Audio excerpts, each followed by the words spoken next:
इसके विरोध में उतर आई है। साथ ही विपक्षी गठबंधन की पार्टियों ने भी जोरदार हमला बोला है। अब जरा वो तस्वीर है अगर प्रधानमंत्री संग्रहालय की तो वो भी आपको दिखाएं।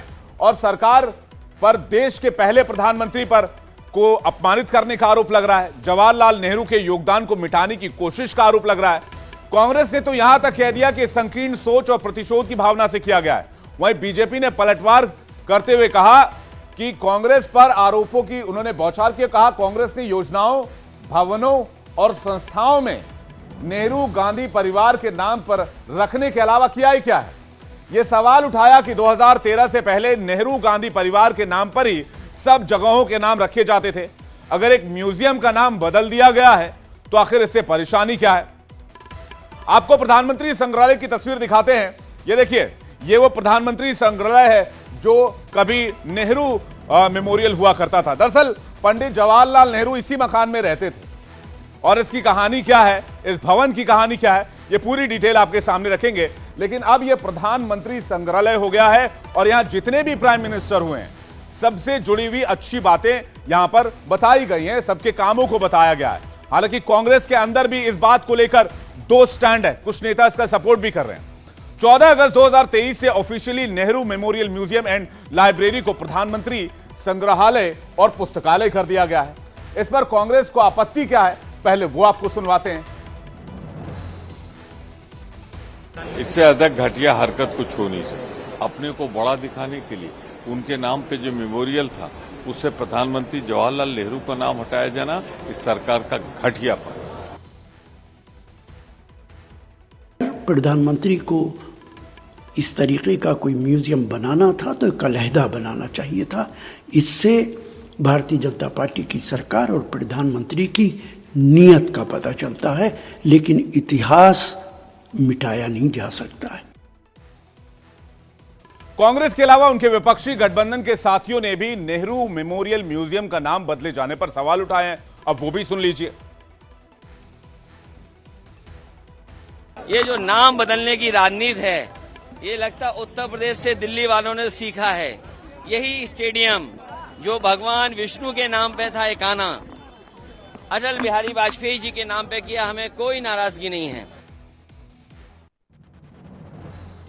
देखिए, ये तो बहुत ही घटिया राजनीति है कि देश के पहले प्रधानमंत्री के नाम को बदल के आप उनका एक तिरस्कार कर रहे हैं। और मृत आदमी तो अगर आपका दुश्मन भी हो तो भी उसके लिए बुरा नहीं सोचा जाता, बुरा नहीं किया जाता। इस तरीके का करना भारतीय जनता पार्टी के संस्कारों को दिखाता है कि ये एक ऐसी पार्टी है जिसके अंदर मृत आदमी को भी अपमानित करने की कोशिश की जाती है। अब चलिए इस खबर का एक्सरे करते हैं। सिर्फ एक संग्रहालय से नेहरू का नाम हटाए जाने से कांग्रेस भड़की हुई है। गठबंधन के साथी भी सुर में सुर मिला रहे हैं। लेकिन खुद कांग्रेस पर भी सवाल उठते हैं। जब 2014 से पहले नेहरू गांधी परिवार के नाम पर हर योजना, भवन, संस्था के नाम रखे जाते थे। 2013 में एक आरटीआई डाली गई और खुलासा यह हुआ कि 450 से ज्यादा योजना, भवन, परियोजना और संस्थाओं के नाम नेहरू गांधी परिवार के 3 सदस्य के नाम पर हैं। अब आपको डिटेल में बताते हैं कि कांग्रेस की सरकारों में जवाहरलाल नेहरू, इंदिरा गांधी और राजीव गांधी के नाम कहां और कितनी जगह इस्तेमाल किए जाते हैं। देखिए जरा ध्यान से। अगर केंद्रीय योजनाओं की बात करें तो केंद्रीय योजनाएं 12 हैं जिसमें नेहरू गांधी परिवार के नाम का इस्तेमाल होता है। ऐसी 12 योजनाएं चलाई जाती हैं। इसी तरह जब आप राज्य के स्तर पर जाएंगे तो राज्य में ऐसी 52 योजनाएं हैं जिसमें नेहरू गांधी परिवार का नाम जुड़ा हुआ है। सिर्फ योजनाएं नहीं है, स्पोर्ट्स टूर्नामेंट की अगर बात करेंगे तो 28 ऐसे स्पोर्ट्स टूर्नामेंट हैं जिनका नाम नेहरू गांधी परिवार के नाम से, सरनेम से जुड़ा हुआ है। यही नहीं, स्टेडियम ऐसे हैं, 19 स्टेडियम हैं जो इस नाम से जुड़े हुए हैं। एयरपोर्ट और पोर्ट भी हैं 5 जो नेहरू और गांधी नाम से जुड़े हुए हैं। शैक्षणिक संस्थान 98 हैं। पुरस्कार जो हैं वो 51 हैं। अब जरा डिटेल से एक बार फिर से आपको बताते हैं, जरा ध्यान से सुनिएगा। शुरुआत करते हैं केंद्रीय योजनाएं से। 12 केंद्रीय योजनाएं हैं, राज्य की योजनाएं 52 हैं, स्पोर्ट्स टूर्नामेंट 28 हैं इनके नाम पर, स्टेडियम 19 हैं, एयरपोर्ट 5 हैं, शैक्षणिक संस्थान 98 हैं, पुरस्कार 51 हैं, फेलोशिप 15 हैं, नेशनल सेंचुरी 15 हैं इनके नाम पर, अस्पताल 39 हैं, संस्थान 37 हैं, सड़क इमारत जगह 74 है। ये पूरी डिटेल मेरे दोनों तरफ आप देख सकते हैं, कहां कहां पर इस सरनेम का इस्तेमाल किन किन जगहों पर हो रहा है। कुल मिलाकर ये 2014 तक के आंकड़े, ये भी मैं आपको साफ कर देना चाहता हूं। 2014 तक का ये पूरा डिटेल है। 2013 में एक आरटीआई डाली गई थी। हमने आपके सामने 2013 में एक आरटीआई के जवाब में मिले आंकड़ों को रखा। उस समय कांग्रेस की ही सरकार थी। इतनी सारी जगहों पर नेहरू गांधी परिवार के 3 सदस्यों का नाम, क्योंकि आजादी के 76 साल में करीब 49 साल तक कांग्रेस ने राज किया। जवाहरलाल नेहरू, इंदिरा गांधी और राजीव गांधी प्रधानमंत्री भी रहे, तो इनके नाम पर योजनाएं, भवन, संस्थाएं हो सकती हैं। कमला नेहरू और संजय गांधी के नाम पर भी कुछ संस्थाओं के नाम हैं, जिसे लेकर समय समय पर सवाल उठाए गए। सबसे ज्यादा सवाल तो संजय गांधी के नाम पर उठते हैं, क्योंकि वो न तो स्वतंत्रता संग्राम सेनानी थे, न ही किसी पद पर थे। इंदिरा गांधी का बेटा होने की वजह से उनके नाम पर संस्थाओं के नाम रखे गए। ऐसे में सवाल है कि अगर एक जगह से कोई एक नाम हटा भी दिया गया तो इस पर सियासत क्यों हो रही है, इस पर सवाल क्यों उठाए जा रहे हैं। और जब प्रधानमंत्री संग्रहालय से नेहरू का नाम हटाकर किसी दूसरे प्रधानमंत्री का नाम नहीं जोड़ा गया, इसे सिर्फ प्रधानमंत्री संग्रहालय ही किया गया। संग्रहालय में सभी प्रधानमंत्री से जुड़ी स्मृतियां हैं, इसलिए उसे सभी प्रधानमंत्रियों को समर्पित करते हुए प्रधानमंत्री संग्रहालय कर दिया गया है। पीएम मोदी के इस कदम का कांग्रेस सांसद शशि थरूर ने स्वागत किया। कांग्रेस के दिग्गज नेता हैं शशि थरूर। उन्होंने कहा कि पिछले सभी प्रधानमंत्रियों के कामों को दर्शाने के लिए एक प्रधानमंत्री संग्रहालय बनाने का विचार वाकई काबिले तारीफ है। Expanding what the building showcases to accommodate other prime ministers is an unexceptionable idea. In fact, it's good to encourage all the students, children, and general members of the public to be aware of the contributions of all prime ministers. I have no difficulty with that.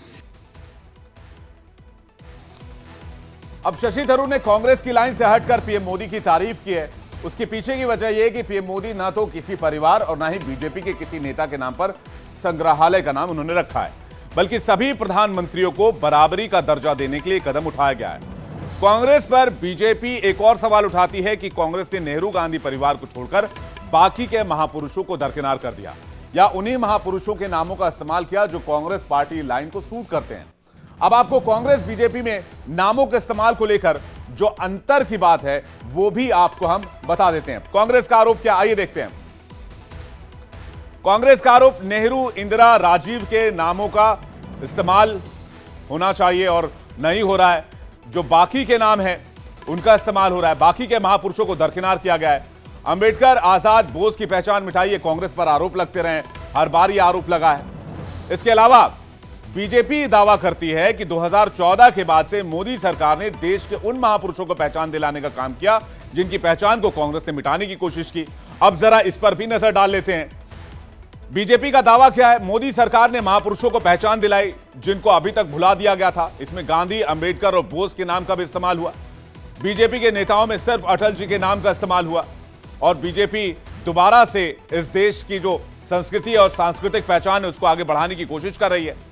Nehru memorial museum का नाम बदले जाने के विवाद पर सबसे ज्यादा हमला बीजेपी पर ही हो रहा है। तो इस पर बीजेपी का क्या रिएक्शन है वो भी आपको सुनवाते हैं। देश को बनाने में बहुत लोगों का योगदान है। कांग्रेस केवल व केवल नेहरू गांधी परिवार की परिक्रमा से ही क्यों जुड़ी हुई है? अब केवल उसी के आसपास घूमना और परिक्रमावादी बन के काम करना, ये गांधी नेहरू परिवार के आगे घूमने की आदत कांग्रेस के लोगों को पड़ चुकी है। कि प्रधानमंत्री संग्रहालय में नेहरू जी से लेकर मोदी जी तक सारी जानकारियां हैं। नेहरू जी का भी सम्मान है और उनके बाद के सभी प्रधानमंत्रियों का भी सम्मान है। कांग्रेस जरा मन को बड़ा करे तब उसको समझ में आएगा कि हमारे देश के हर प्रधानमंत्री बहुत महत्वपूर्ण है। वहीं प्रधानमंत्री संग्रहालय के वाइस चेयरमैन ए सूर्यप्रकाश ने बताया कि पीएम मोदी चाहते थे कि देश में प्रधानमंत्रियों को समर्पित एक संग्रहालय, एक म्यूजियम होना चाहिए। जिसके बाद सवाल यह उठा कि इस संग्रहालय बनाया कहां जाए, म्यूजियम कहां बने। इसी पर मंथन के बाद नेहरू मेमोरियल म्यूजियम का चुनाव किया गया जो 28 एकड़ में फैला हुआ है। उसमें पहले से ही प्रधानमंत्रियों के काम को प्रदर्शित किया गया था। इसके बाद प्रधानमंत्री म्यूजियम बनाने का काम शुरू हुआ जो पिछले साल बनकर तैयार हुआ है। पीएम मोदी ने खुद इसका उद्घाटन किया था। लेकिन नेहरू मेमोरियल की तरफ से मैं ये कहना चाहता हूँ, प्लीज़ आप आके नेहरू मेमोरियल में नेहरू म्यूज़ियम जो हमने बनाया है, अब जो हम बनाए हैं, इसको प्लीज़ आके आप देखिए। सब लोगों को मैं यही कहता हूँ, प्लीज़ आके आप देखिए। अब जरा इस भवन के बारे में भी जान लीजिए जहां पर ये म्यूजियम बना है। जिस प्रधानमंत्री संग्रहालय के नाम को लेकर घमासान मचा हुआ है, वो 3 मूर्ति भवन अंग्रेजी शासन में भारत के कमांडर इन चीफ का आधिकारिक आवास हुआ करता था। ब्रिटिश भारत के अंतिम कमांडर इन चीफ के जाने के बाद 1948 में, यानी देश के आजाद होने के 1 साल के बाद, 3 मूर्ति भवन देश के पहले प्रधानमंत्री जवाहरलाल नेहरू का आधिकारिक आवास बन गया, जिसे बाद में पंडित नेहरू मेमोरियल के नाम से जाना जाने लगा, जो अब देश के सभी प्रधानमंत्रियों के कामकाज को प्रदर्शित करेगा। अब ये प्रधानमंत्री म्यूजियम हो गया है और आने वाली पीढ़ियों को देश के गौरव इतिहास के बारे में बताएगा, हर एक प्रधानमंत्री के किए गए काम को रखेगा। एक तरफ जहां प्रधानमंत्री म्यूजियम के ऊपर और बाकी चीजों के ऊपर फोकस कर रहे हैं, देश की संस्कृति और देश की सांस्कृतिक पहचान के ऊपर फोकस कर रहे हैं, तो दूसरी तरफ 24 के चुनाव का भी बिगुल बज चुका